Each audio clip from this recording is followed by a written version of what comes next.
Lorsque nous avons besoin de nous forger une opinion sur une question, dans une grande majorité de cas, il n'est pas possible d'avoir accès directement aux faits ou d'expérimenter sur ces faits. Il nous faut donc activer des comportements permettant d'évaluer de manière fiable les informations qui nous sont délivrées. Pour nous aider à identifier les bons comportements, examinons dans un premier temps quelques tendances naturelles lors du traitement de ces informations. Nous sommes notamment très sensibles aux anecdotes personnelles. Par exemple, lorsqu'un collègue nous expose la nouvelle méthode pédagogique qu'il a mise en œuvre en classe et les résultats extraordinaires qu'il a obtenus avec ses élèves, nous avons tendance à considérer cette expérience comme ayant valeur de preuve. Cette attitude est renforcée par l'émotion transmise par notre interlocuteur, son discours de type narratif, son côté concret et la proximité de cet interlocuteur. Il arrive souvent que ce type d'anecdote se diffuse à grande échelle, de bouche à oreille, sans que personne ne prenne la peine de tester lui-même la méthode en question ou d'aller consulter d'autres sources. D'un autre côté, nous n'accordons pas assez d'importance aux sources dont nous tirons nos informations. En effet, nous oublions facilement qui les relaie. Les avons-nous lus ou entendus dans un documentaire scientifique, une émission de divertissement, un journal? Le contenu reste, mais la source disparaît. Faire un effort pour mémoriser ces sources est donc un premier pas vers une bonne évaluation des informations. D'autre part, nous ne sommes pas assez critiques quant à l'analyse d'une image accompagnant un texte ou d'une légende accompagnant une image. Ces images, sorties de leur contexte, peuvent en effet mener à des interprétations qui ne correspondent pas à la réalité. On remarquera que certains ressorts sont subtils. Il n'est pas toujours nécessaire de truquer des images. Il suffit d'enchaîner ces dernières d'une certaine manière ou de les coupler habilement avec des sons pour que l'interprétation voulue se dégage. Nous avons tendance, lorsque nous cherchons une information, à diriger nos recherches dans une direction favorable à nos opinions préalables. C'est ce qu'on appelle le biais de confirmation. Ce biais est également à l'œuvre lorsque nous évaluons des informations. Il nous pousse à rejeter les thèses contraires à nos convictions. Nous utilisons souvent, de façon implicite, des critères de fiabilité cohérents jusqu'à un certain point. Par exemple, nous avons tendance à faire confiance à des sources familières parce que par le passé, elles ont démontré leur expertise et leur fiabilité. Ces critères raisonnables, utilisés de façon spontanée, peuvent parfois nous induire en erreur et nous empêcher de nous interroger sur des opinions contraires portées par d'autres sources. Et puis, naturellement, il existe d'autres facteurs qui viennent limiter nos capacités à évaluer les informations.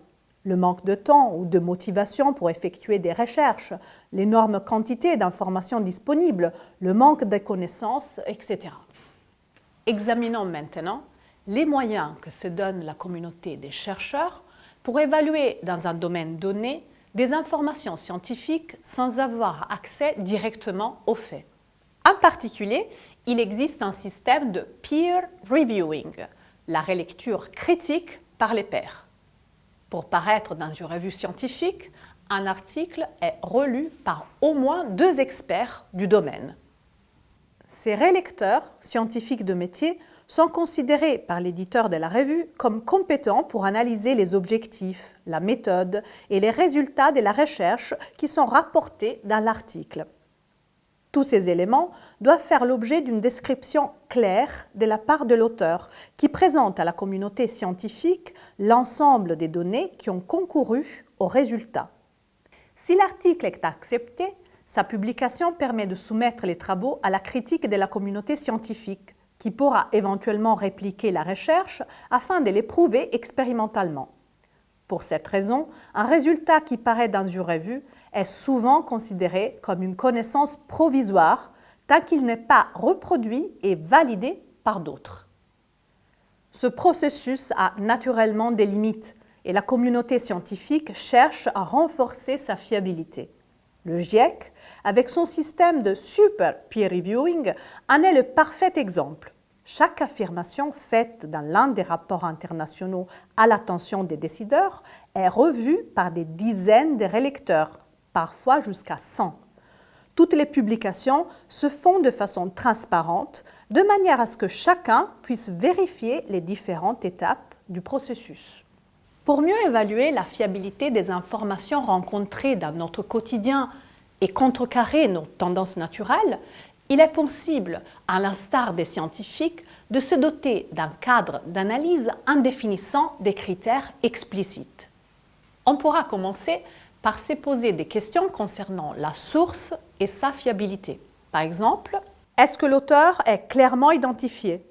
Est-il possible d'accéder à ses références?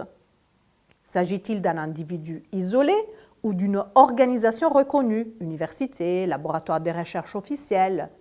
Est-ce que l'article contient des références que l'on peut retrouver et vérifier?